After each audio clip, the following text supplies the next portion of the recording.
Silakan adik-adik mulai berdoa. Mari kita bersatu dalam doa. Tuhan Allah Bapa yang bertata ke dalam kerajaan surga, terima kasih Tuhan buat penyertaan-Mu sepanjang pagi ini Tuhan. Enggak kami boleh berkumpul bersama-sama di tempat ini Tuhan. Engkau berkati kami semua Tuhan. Engkau berkati juga Ibu Rebeka Tuhan yang mau mengajar kami Tuhan. Tuhan Yesus berkati juga kami semua di sini agar kami bisa mendengarkan pelajaran dengan sungguh-sungguh Tuhan Yesus. Engkau berkati kami semua. Engkau berikan kelancaran juga Tuhan bagi internet kami yang kami pakai Tuhan, Engkau supaya bisa berjalan dengan lancar. Hanya di dalam nama Tuhan Yesus Kristus kami berdoa dan mengucap syukur. Haleluya, amin. Amin. Suara aku cukup keras nggak ya? Cukup, cukup. Cukup, Bu. Cukup. Ya, karena kalian tadi kok suaranya kecil ya. Oke ya. Selamat pagi semuanya. Pagi, Bu. Pagi. Sehat semuanya? Sehat, Bu. Puji Tuhan ya. Oke. Kita akan bicara soal kedatangan Yesus yang kedua kali. Pagi hari ini kita akan belajar tentang antikris. Ya. Kita sudah mendengar kabar tentang antikris sudah berulang-ulang, sudah banyak sekali.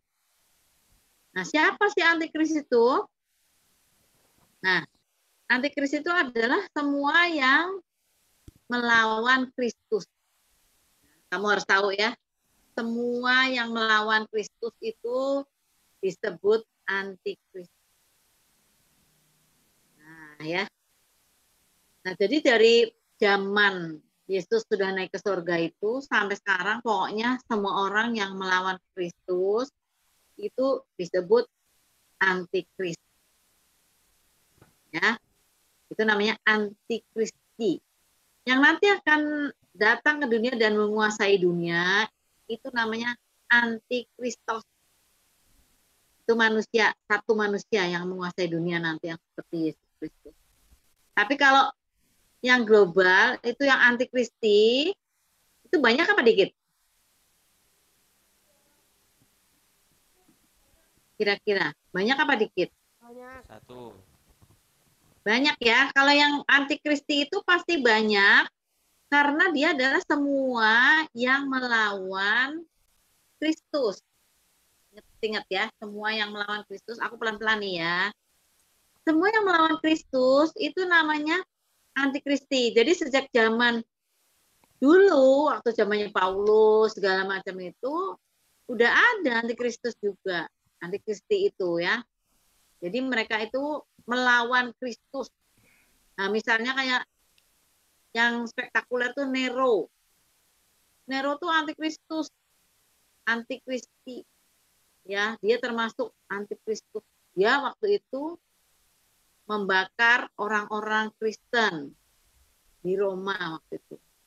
Dia menangkapi orang Kristen, disiksa kurang-kurangnya karena siksaannya kurang mantap gitu ya, kayak yang perasaan tuh. Jadi dia menghasut orang-orang di kota Roma bahwa orang Kristen itu membakar kota Roma. Maka orang-orang di Roma itu, penduduk Roma marah sama orang Kristen ya. Kemudian mereka juga ikut menangkap orang Kristen difitnah. Nero juga menangkapi orang Kristen, mereka ditaruh di arena. Kamu kalau ada kesempatan pergi ke Roma itu ada arena yang begitu. Itu di situ mereka jadi tontonan. Orang-orang Kristen itu jadi tontonan waktu itu. Ada yang dibakar, ada yang diumpankan pada singa lapar disuruh makan di situ.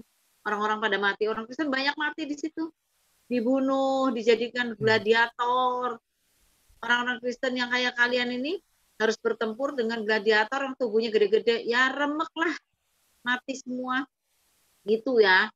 Jadi itu zaman waktu itu orang-orang Kristen itu dibunuh oleh Nero. Itu misalnya seperti itu ya. Jadi orang Kristen sekali lagi kalian jangan berpikir ya, misalnya kita nih sekarang nih ya, zaman Covid, yang bebas dari Covid, puji Tuhan, berarti dicintai Tuhan. Kalau yang pada mati itu berarti banyak dosanya, jangan gitu. Ya, kita tidak boleh menghakimi manusia, orang lain, Misalnya kalau lagi sakit kanker, ah ini kepahitan. Belum mulutnya tuh udah ngomong sama yang sakit kanker, kamu mah pasti kepahitan, dituduh. Kamu mah orangnya nggak bener nih, pasti minta ampun sama Tuhan. Anu dituduh duluan. Maka orangnya itu makin stres, kankernya makin menjalar ya. Memang kepahitan bisa membuat kanker, tapi tidak semua kanker dihasilkan oleh kepahitan. Jangan salah ya. Dengar baik-baik ya. Kepahitan bisa menjadi kanker. Tetapi tidak semua kanker disebabkan oleh kepahitan. Nah, kita sering menuduh orang ya kalau udah bangkrut, kalau udah sakit, wah ini banyak dosanya, wah ini apa segala macam dia bilang, oh itu soalnya dulu-dulu ini upah dosa nih, wah ini tabur tua ini anu kita sering gitu ya sama orang lain. Jangan menghakimi. Orang Kristen di zaman Nero itu dibakar dia mati. Kalau Sadrah Mesa Abednego dibakar enggak mati. Emang Sadrah Mesa Abednego lebih suci daripada orang Kristen yang dibakar waktu Nero itu. Nah, kita nggak boleh langsung menuduh. Daniel dimasukkan gua singa, enggak dimakan sama singa. Orang Kristen zaman Nero itu dimakan sama singa semuanya. Banyak sekali cabai-cabai sama singa. Ya. Nah, kita ngomong orang Kristennya waktu itu tuh kurang iman, makanya ketangkep. Terus gimana dengan Petrus? Petrus juga tidak di zamannya Kaisar Nero itu dia disalibkan. Karena dia mau disalibkan, dia bilang, saya mau salibnya terbalik aja. Saya merasa tidak sepadan dengan Tuhan saya, dengan guru saya, Yesus. Jadi saya salibnya terbalik aja. Itu misalnya. Apa Petrus itu jauh lebih berdosa apa daripada Daniel atau Sadrah Mesa Abednego atau gimana? Nah, Tuhan Yesus sendiri disalib. Padahal dia tidak ada dosanya. Paulus dipenggal kepalanya. Gimana coba? Yohanes Pembaptis dipenggal juga. Jadi gini ya, pokoknya kita harus tahu kalau zaman sekarang kita menghadapi orang-orang yang misalnya nih zaman COVID nih para pendeta pada meninggal. Nah, puji Tuhan sudah pulang, ya kan? Mereka sudah sampai di sana. Saya juga terperanjat guru saya ya Pak Bukti ya, itu gembala di satu gereja di Bogor. Itu yang ngajar saya di Hagai. Itu luar biasa tuh guru saya tuh keren ya. Saya senang kalau diajar sama dia tuh ya. Saya tiba-tiba mendengar dia meninggal sepulangnya dari Belanda. Pulang di Indonesia langsung masuk langsung demam. Jadi dia kenanya di Belanda kayaknya. Demam kemudian dia meninggal 10 hari kemudian dia seminggu kemudian dia meninggal. Kita melihat, waduh kuburannya nggak ada yang ikut ngubur. Cuma dikasih patok gitu aja, dikasih nama, kuburannya nggak tahu siapa-siapa. Kalau kita tahu dulu-dulu di Jakarta ini ada namanya kuburan San Diego. Maka orang-orang elit tuh ingin dikubur di San Diego. Satu lubang itu bisa 200 juta tanahnya tuh. Nanti di situ itu 200 juta yang kecil ya, ada yang 1 miliar lubang tuh yang 2 meter kali semeter. Itu terus di situ ada danau buatannya, ada rumah makannya, San Diego ya. Keren loh itu. Terus itu di lembah ya, di bukit-bukit gitu, jadi kuburannya tuh ada yang di lembah, ada yang di bukit. Kalau di bukit tuh namanya diamond apa gimana tuh ya. Kalau Ya, mau keren beli gitu. kalau mau beli tanah di San Diego ada teman kita ini dari Bisom, Pak Boy. Pak Boy itu yang dia Nah, jadi dealernya dia. tuh dealernya tuh di San Diego ya. Di sana.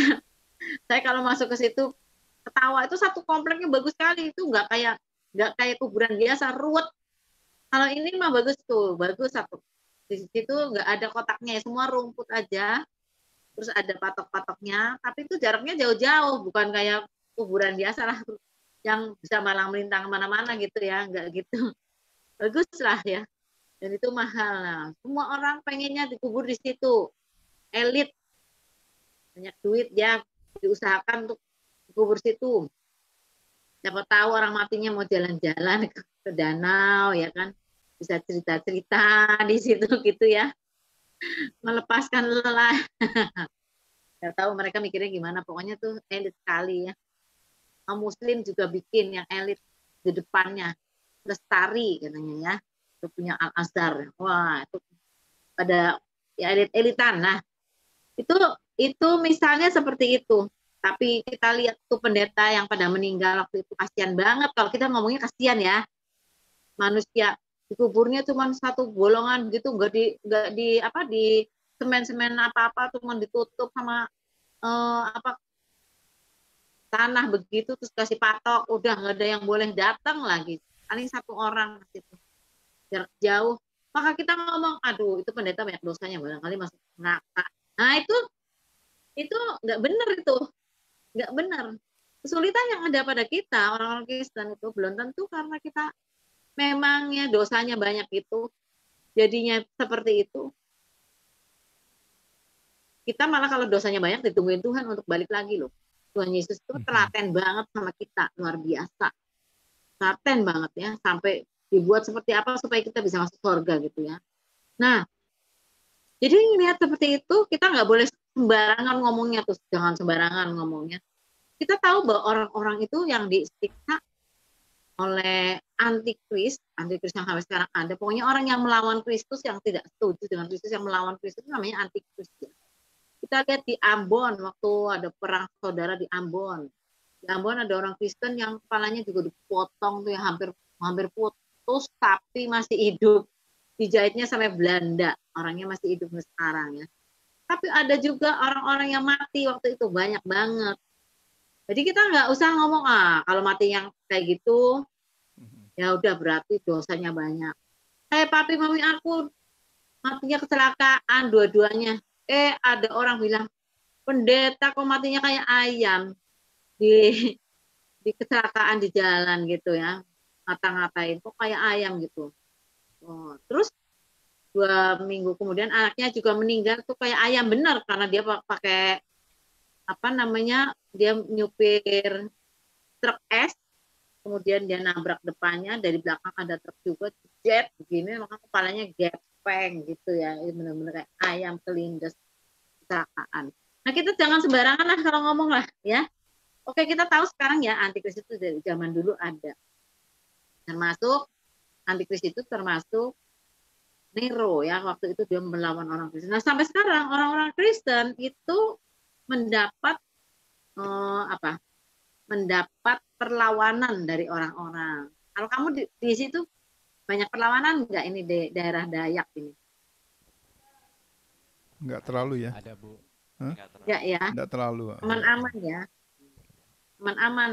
Nah, tapi saya ingat gini ya, kalau yang aman-aman itu hati-hati dengan keamanan. Karena kalau aman-aman tuh rasanya aman aja sih. Kalau banyak dipencet, kalau banyak tindisan, banyak tantangan tuh makin sungguh-sungguh pada Tuhan loh. Saya membaca dari itu orang-orang Cina yang masuk-masuk ke gua-gua di bawah tanah tuh, kebaktiannya itu mereka orangnya sungguh-sungguh luar biasa. Ya itu mereka sungguh-sungguh. Kalau mereka nggak begitu, mereka kurang dapat apa namanya? Kurang dapat tindasan, mereka kurang kayaknya kurang gimana ya? Beda lah, pokoknya orang Kristen tuh yang Kristen keturunan tuh beda sama Kristen pertobatan. Yang pertobat sungguh-sungguh itu beda lagi ya. Pertamanya ya, mungkin belakang-belakangnya sih beda, sama ya.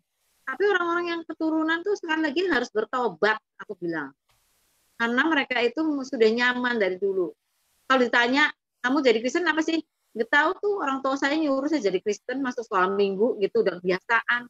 Tapi kalau orang yang bertobat dari suku sana ya, dari sebelah sana, wow, itu mereka sungguh-sungguh, mereka bisa bilang pertobatan dia ceritanya gimana, tahu.